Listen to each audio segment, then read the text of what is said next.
everybody, welcome back to Northern Lion Plays Dark Souls 2. If you are not a fan of the way that I played Dark Souls 2, this is an episode maybe you should turn back right here and maybe skip onwards to the next episode, because we're in an area called Sinner's Rise. Sinner's Rise, this sounds like it's post-commentary because I'm not talking about what I'm doing, but I assure you that's just because I've done it so many times that it's routine. Sinner's Rise is one of the most annoying areas in the game, in my personal opinion. It's really freaking annoying. And this is not my first time even going through this area on camera. This is actually my second attempt at recording this episode, because we do have a boss at the end, and it's not the most difficult boss in the game, in my experience so far. Your mileage may vary depending on when you fight it, because this is a boss you could fight much later if you wanted to. But I figured, why don't we just, like, finish off this part of the game right here, because this is, like, kind of the major end path for this area. Oh no! Oh no! Oh, my knees and everything all... Okay. Is the elevator still coming down? I don't hear any mechanisms, but I think it is. Oh, thank you for crushing my corpse so my family will never be able to see my face again. And the shame and the embarrassment that I wear upon my face. I'm just petting my cat to give me a little bit of mental energy here, because, you know, if you include the off-camera stuff, that's like the third time I've died, or the fourth time I've died in this area in relatively quick succession. Sinner's Rise is an area where, you know, quote-unquote lion stratting is something that I would absolutely recommend. If you wanted to, I mean, okay, let me put it this way. I know that not everybody's into running past all the enemies and getting to the boss fights and then, you know, just getting up in the boss's grill and, you know, parrying or just shielding until they attack 3 times and then, you know, retaliate. What I will say is that Josh... Oh, no, I gotta go all the way back up. Let's try this just with Estes sing this time. Josh and Nick are of the same ilk as many of you out there. They're the kind of people that are like, well, I don't want to just, we're going to rest the bonfire after this anyway, so we might as well just Estes now. Well, I don't want to just run past all the enemies. It's actually better for me if I don't, because then I get the souls and I can use those for levels. And I don't subscribe to that theory of Dark Souls, although I know and respect a lot of people that do. But even what they did was actually just killed all the enemies in this area so many times that they never respawned, because Dark Souls has like those anti-farming techniques built in. Dark Souls 2, I should say, has those anti-farming techniques built in. So Sinner's Rise, you know, the aptly named Salt Fort, if you will, I'm going to pop a humanity here for reasons that you'll see as we get to the bottom, is an area where I'm pretty confident that even the best players, depending on what level you're at, the best strategy for you is basically just going to be to run through as quickly as possible. So the ladder is obviously our first major, like, stopgap here. What we want to do is, or the elevator, sorry, is our first major stopping point. What we want to do is get on here and push the button to get it sent down to the bottom, and this should show you my confidence, or lack thereof, when it comes to this boss fight, because what I am going to do is, as soon as the ladder gets to the ladder, yeah, this is quite the ladder you got there, Jim. As soon as the elevator gets to the bottom, we're just gonna send it back up to the top, so we don't have to worry about that lever anymore. Now, we just summoned the NPC summon for this area. It's not a very good NPC summon, but it kinda gets the job done. When it comes to at least tanking a couple of hits. So I'm just going to sprint right through this gate. This is a sewery area. Think of it almost like a blight town, but it's full of exploding zombies and also, like, sloth monsters from the Goonies. My NPC is almost certainly going to get knocked off unless I run in right away. Okay, so I apologize that you're missing the cutscene for this boss, but maybe that's okay from a spoilery standpoint. Please tell me my summon's going to get in. I think they did. Is she here? Yeah, she made it. Okay. She sucks, but she will at least aggro the boss a little bit and give me a chance to heal if I get hurt. And she does a decent amount of damage. And it's, you know, 2 heads are better than 1, right? This boss is called the Lost Sinner. It has a moveset, and this is something that Yogscast Strippin actually clued me into, because I didn't see it the first time. It moveset kind of similar to Ornstein from Dark Souls 1, but like with a sword instead of with a spear. And you can see the boss fight's going pretty well. This was one that gave me a lot of freaking trouble. Oh, that's bad. It gave me a lot of trouble in my off-camera play. And I think I'm just going to take this opportunity while Lucatiel's getting busted up to put some dark resin on my weapon here. That'll do a little bit more damage. Not very much. Not very much at all. It must have resistance to dark. I don't know what dark is. It's not poison, because there's like poison pine resin. The longer Lucatiel stays alive, the better, so the fact that she died right now is not fantastic for me, but at least we got the boss down like 2/3, like 60% actually. Not quite 2/3, it's close. This is an easy boss fight-ish, if you keep your patience up. You got it. If you have 100% block shield, you're in the clear, basically. You have a chance to win. And I say that because if you have a 95% block shield for physical damage, each one of these hits is going to take off like 10% of your health bar, and that's not going to be good for business. Instead, oh, I didn't realize that was a two-parter. Okay, be cool. You really want to have 100% physical block. If you do, again, you're in a very, very good position. If you don't, get 100% block shield. It's going to cost you like 30 strength, maybe. And that's not going to be viable for a lot of character builds, but if you're having trouble with this boss, that's basically the only advice that I can recommend. This really helped me, really helped Nick, and it really helped Josh as well. Oh, that was so not good. Stay cool. I almost wanted to, like, invincibility frame roll that one, but that's okay. We healed up. Should be okay still. Let's get the life gems ready, just in case. He's defending himself, and his face, like, Sif now. And I should say, by the way, this is a much more difficult boss than the Guardians I just fought. The reason I'm doing it right now is because it's like a major end-of-path boss for this area, so I thought it would be a good idea to get it taken care of so we don't have to come back for a while. Now, again, stamina management. As my hands are starting to shake here. Be cool. Be cool. There we go. Good opportunity to do some damage. He jumps away so quickly, you usually can't get in more than an attack or two. And sometimes just one. Oftentimes just one. Play it cool. 2 more hits will kill me. So I gotta be pretty cautious here. I'm just gonna stay close to the enemy's chest. It's gotten the job done so far. 3 or 4 more hits. Vigilantly hold down that left bumper. We're getting very, very close here. Again, I don't dedicate this boss fight to my own skill. This is a boss fight that is 100% the result of having this 100% block shield. Now, does he do a second attack there? I didn't want to attack just in case. I'm much more comfortable doing my own attack when he does the overhead strike at the end. Because then I know what's coming. Oh, okay. Could have attacked there. Just want to be sure. Being sure is not a crime. Because I really don't want to get caught in an attack. Come on, Sinner. Come on, buddy. That's the good stuff right there. Alright, we managed to kill him. I'm excited about that, and I apologize if my commentary suffered a little bit as a result. But as you can see, that is a great soul embraced. That is one of the items, well, not one of the items, but it's one of the things we need, great souls, that is, in order to get to the second half of the game. And I don't want to say too much more than that. All will become clear eventually, but it's not necessarily relevant right now. So, we're going to, oh, there's a chest here, I forgot about that. We're going to say basically F you to Sinner's Rise for now. We will go back to Belfry Luna, which you saw in the last episode eventually. But for now, Fragrant Branch of Yore and an Elizabeth Mushroom. That Fragrant Branch of Yore is actually pretty important, but we'll go to our Primal Bonfire. Primal Bonfire is what we are basically lighting after we kill these major end-of-path bosses. Imagine like this was like killing Seath or something like that. Or killing Bed of Chaos in Dark Souls 1. But we're not nearly that far into the game yet. But still, important nonetheless. So we're probably going to level up a lot using those souls that we got. I know I'm a hypocrite because I say leveling up isn't important. It kind of is, I think. And I kind of still like the axe more than the large club. By the way, if you're wondering why I didn't use the large club more there, which I had just upgraded, it's because the move is a little bit too slow, whereas the axe can get some attacks in faster, whereas the club takes forever, so I didn't really manage to do so well against the Lost Sinner with the club. You have acquired the soul of an old one.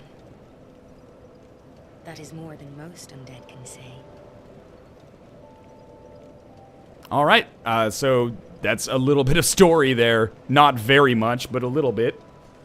I'm going to take some opportunity to level up like 2 Vitality, 2 Endurance, 2 Vigor. That's pretty much been par for the course so far.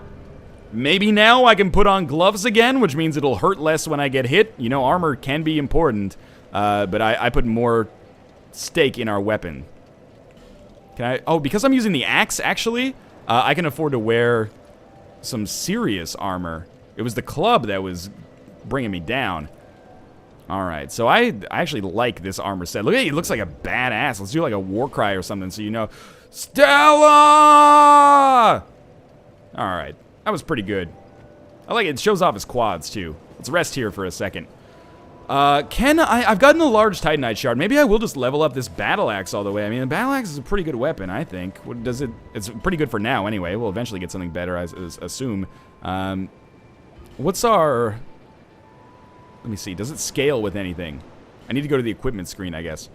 Does it scale? It scales C with strength and D with dexterity. That's not very good. But it's a decent weapon to take us through, like, the middle game, I guess. Nothing needs repairing. We can reinforce the battle axe because we got a large Titanite shard. That's fine. It keeps us going here. And remember, this guy doesn't have any Titanite for sale because he's a big jerk. But we can go to a new area now. So that's the end of the Bastille and Sinner's Rise path to some extent. There's another area over there. Does this guy now sell some stuff? Josh keeps telling me to check him for armor. Penal mask. I guess he does sell the gear from the bosses that you fight. Like this guy looks like the stuff from Last Sinner, or this armor looks like the stuff from Last Sinner. That's cool. I don't have the souls necessary to go with that, but that's okay. So we're gonna talk to another NPC now, and this NPC is a cat. It just lives in a house here in Majula. Oh, there it is. It's asleep on the table. So I'm going to skip through a lot of this dialogue again. I apologize. If you want to experience the dialogue for yourself, I would advise you to do so at your leisure. I need to purchase this. The Silver Cat Ring reduces damage from falling. 13,000 souls. What we may actually end up doing is crunching a boss soul. I'm going to crunch the Dragon Rider soul. I don't want to tell you why, but this is not that big of a deal. Additionally, what do we have? Large soul of a nameless soldier. Doesn't quite give us enough. You guys are not going to like me. I'm not going to crunch the Great Soul. That's a bad idea. But I feel like, sure, the Flexile Sentry will crunch his soul as well. I know that people hate this, but I'm doing this to expedite the process of being able to play the game, basically. If you want to see all the items get harvested, I am not the right person to talk to. But some of those boss souls are not that big of a deal. There's an item that you can get called the Bonfire Ascetic, I guess. It allows you to respawn bosses once if you wanted to get your souls again. That's probably not what we'll end up using it for. But now we get to go to one of the more intriguing areas in the game. You can see this giant well down here. So we want to make sure we equip our cat ring. We'll take off our blue seal ring because it's not worth anything for us with offline play enabled. I think, anyway. And now we'll take less damage from falling. So we'll still take a little, but it's probably going to be mitigated quite a great deal. So we'll fall down. It hurts. Still hurts a lot. There's a Radiant Life Gem. I think there is an Estus Flask shard down here. So again, Dark Souls 2 got a little bit more platformy type jumping puzzle stuff. Pharos Lockstone. Remember I used that to find the hidden path earlier. We don't want to land on that thing. That is that's a sucker's move right there. We're going to Estus up. And we're going to just jump across this whole thing here. Jumping was maybe a bad idea. We got Poison Moss. That'll reduce our take of poison damage. And then we could just jump over here to this area. Don't roll, don't roll. He rolled, but he rolled the right way. Thank you very much. Okay, so there's step one of the sewer done. And we can get lower as well. But for now, this might actually be the right way to go. Grave of Saints gives me a bonfire and a path. So this is, you know, I think it's a nod to like Dark Souls 1. How there's that well in Firelink Shrine. And everybody was like, oh, I wonder if you can jump into the well, if there'll be an item in there. There ended up, you know, not being, and you can't do it, I think. Even if you could, I imagine you would just die. But, I think it's kind of a nod. It's like, well, how about this? Here's a big freaking well in your area. Try that on for size. Okay, I totally remember this area. You know, if you remember the rats from Dark Souls 1, if you were a big fan of these humanity-dropping, poison-making motherfuckers, you're gonna love this part of the game. It's a real joy. We got some repair powder. That's useful. And you know, Dark Souls 2 a little bit heavier on the whole rat production thing. There are a few different areas I can go to here, and there's a lot of areas that I can use Pharos Lockstone at. I really can't express enough that Dark Souls 2 is an exceptionally dense game with respect to a lot of different things. Small and smooth silky stone. I know where we can use this, but I don't want to spoil that just yet. It's an exceptionally dense game with respect to content. Not just items, but also, you know, puzzles, relative to the first game, which was already fairly dense. So, again, I would encourage you, if you want to see some, like, real hard-hitting, like... No, don't use Pharos Lockstone. There was an item on the ground. Maybe I already picked it up. If you want to see some hard-hitting Dark Souls farming or something like that, I'm not your guy. And that's okay. I'm okay with you being... like, going to watch somebody else's videos if that's your problem. I'm your guy if you want something in between a blind derp through of Dark Souls 2 where somebody uses like 80 hours of editing. Not that there's anything wrong with being bad at video games. If you want something between that and, you know, high-level play, which is not necessarily what I do, but I'm not terrible either. Now, this is Roy the Explorer. You can get invaded by AI NPCs. Usually, they're pretty strong, actually. I got afflicted by bleed there. The problem with Roy is that despite being like basically naked, dude has no problems with poise, and as a result is a real pain in the dick. Luckily, my life gem kind of carried over a little bit and helped me out. So we should just be cool and, you know, fight in the same way that you would fight a boss. Basically, whittle him down, and then whenever you have the opportunity to hit him in between a combo, go for it. They don't drop items all the time anymore either. Can't remember if there's enemies in here. There's an item in here. What is it? Homeward Bone. All right, we don't need that right now. Wonder if there's a way to get through there. It certainly looks like there's a path through there. Oh, hello, Mr. Ratman. That's okay. And to be honest with you, I think I've handled this part of the game pretty well. There is an approaching bonfire, because Dark Souls 2 is nothing if not a game of bonfires. There is an area you can get to over there by using Pharos Lockstones, but I don't want to use them because there are some areas in the game where they're borderline essential. So I guess we're going to do another boss fight here. I didn't realize that was going to happen so quickly. I actually fought all the enemies in this area, so, you know, sucks to your ass, Mar, on that one. It's not an easy fight, but I'll prepare for it. There's no summon, as far as I know. I am human, I guess, because my skin's not green. So I may lose this humanity, but that's okay. We got 3 Estus. Don't need humanity on the quick bar anymore, but should have something that reduces poison damage on the quick bar. Reduces poison buildup, I should say. Otherwise, we're going to get steamrolled by this fight. So we're basically fighting, not to spoil it for you, but we're fighting a bunch of rats. So the rats are going to start to climb out of their little areas over here. And this is a fight that's a little confusing the first time you do it. And then it becomes a little bit easier. Because you eventually discover a pattern. Right now, it just looks like you're fighting like 100 rats, right? That would suck pretty hard. In actuality, it's like a fight where there's a lot of enemies, which is something that Dark Souls 2 does a ton. But there's also one big enemy, one big bad, if you will. It's amazing how different this looks now. When I first did this fight, off camera, I felt like there were like 1,000 rats here. There's like 7. I guess it's growing. All right. Why are they petrifying me? Is that petrify and not poison? Just run around a little bit. It's okay. We got tons of life gems. Basically, we're just triggering the king of the rats to come out. But yeah, Dark Souls 2 has a ton of boss fights where basically they just throw a fuck ton of enemies at you. And they're the hardest boss fights in the game because, I mean, as you've seen, when there's just one enemy, you kind of just get up in his face. And then you're usually okay. Get up in his face and go to town. Unfortunately, when there's a lot of enemies, that becomes less of an option. I shouldn't be taking as much damage as I am, by the way. But this is actually the hardest part of the fight. Once the king comes out, he does some damage, but he's easier. Well, it's easier to take out one enemy than it is to take out 50, right?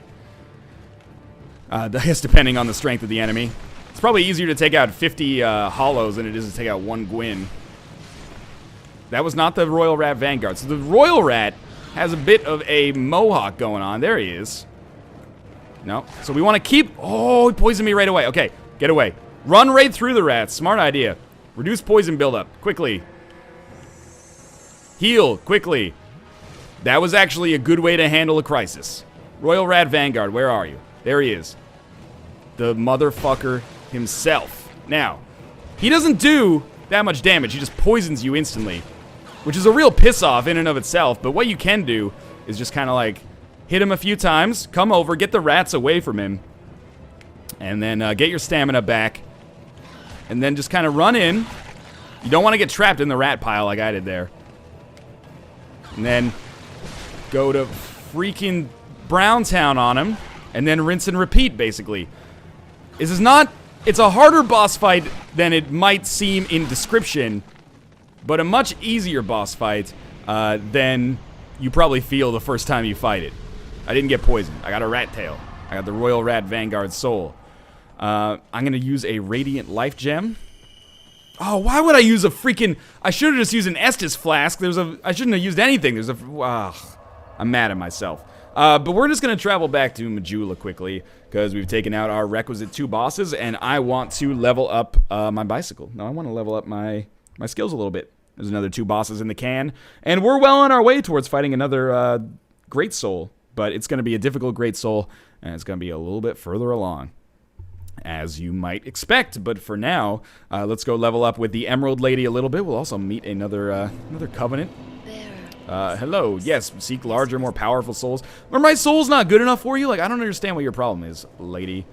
1 level in each of Vitality and Endurance and Vigor has worked out very well for me. We may eventually level up Strength more if we get a weapon that scales better with it, but for now, 17 souls remaining. Not much chafe there.